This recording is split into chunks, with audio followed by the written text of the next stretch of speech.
और मुझे कब्र के अंदर उतार दो और मेरे असली ठिकाने तक मुझे पहुंचा दो, क्योंकि हुजूर नबी करीम सल्लल्लाहु ताला अलैहि वसल्लम ने इरशाद फरमाया, दुनिया मोमिन के लिए कैद खाना है और काफिर के लिए जन्नत है। मेरे दोस्तों, जब गुनाहगार और बेनमाजी इंसान की मौत होती है तो वो चिल्ला चिल्ला कर ये कहने की कोशिश करता है कि ऐ लोगों, तुम मुझे कहां लेकर जा रहे हो? ऐ मेरे बच्चों, यानी कि वो अपनी फैमिली से कहता है कि मैंने अपने बच्चों के लिए बहुत ज्यादा कमाया, इनके लिए घर और मकान बनाया, और अब तुम हमें हमारे घर से निकालकर अंधेरी कोठरी यानी कब्र के अंदर क्यों डालने जा रहे हो? उसे बहुत घबराहट होती है, तो वो कहने की कोशिश करता है कि ऐ लोगों, मुझे मत लेकर जाओ। बहरहाल मेरे दोस्तों, उसको जब कब्र के अंदर रख दिया जाता है तो उसको ये पता होता है कि अब हम कब्र के अंदर हैं और हमारी फैमिली और हमारे रिश्तेदार उस पिछली दुनिया में हैं जहां पर वो पहले रहता था। इसी वजह से रिवायत में आता है कि जब कोई इंसान अपने किसी मुर्दे की कब्र पर जाता है तो वो मुर्दा उस कब्र पर आने वाले को पहचानता भी है कि ये हमारा फलाना शख्स है। अगर बाप कब्र के अंदर है तो वो पहचान लेता है कि हमारी कब्र पर आया है, ये हमारा बेटा है, हमारा भाई है, हमारा रिश्तेदार है। जिस तरह के हजरत अबू हुरैरा रदियल्लाहु ताला अन्हु से मरवी है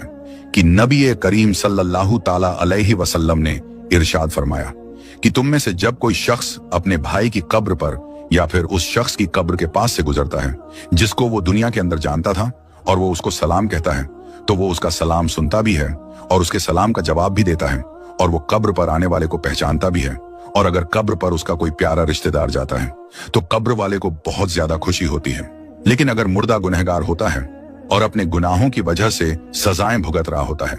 तो वो कब्र वालों को पहचान कर भी उसकी तरफ कोई ध्यान नहीं देता, क्योंकि कब्र के अंदर उसकी जिंदगी बहुत कठिन हो जाती है और वो अजाब से परेशान हो रहा होता है।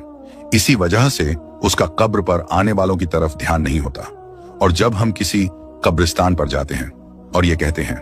अस्सलामु अलैकुम या अहलल कबूर, तो वो कब्र वाले हमारे सलाम को सुनते भी हैं और हमारे सलाम का जवाब भी देते हैं। और बुखारी शरीफ की हदीस में है कि जब कोई शख्स अपने किसी मरहूम के लिए ईसाले सवाब करता है और जब उस ईसाले सवाब को तोहफा बनाकर उस मुर्दे को पेश किया जाता है तो वो बड़ा खुश होता है, और उस वक्त उसको ऐसी खुशी मिलती है कि उससे पहले उसको ऐसी खुशी कभी भी नहीं मिली होती।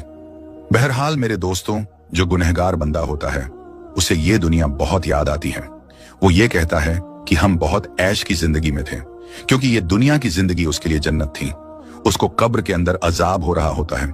इसी वजह से वो अपनी दुनिया की जिंदगी को याद करता है, क्योंकि दुनिया की जिंदगी के अंदर उसको सुख था और दुनिया की जिंदगी के अंदर वो इस तरह के अजाब में गिरफ्तार नहीं था। इसी वजह से गुनाहगार शख्स दुनिया की जिंदगी को याद करता रहता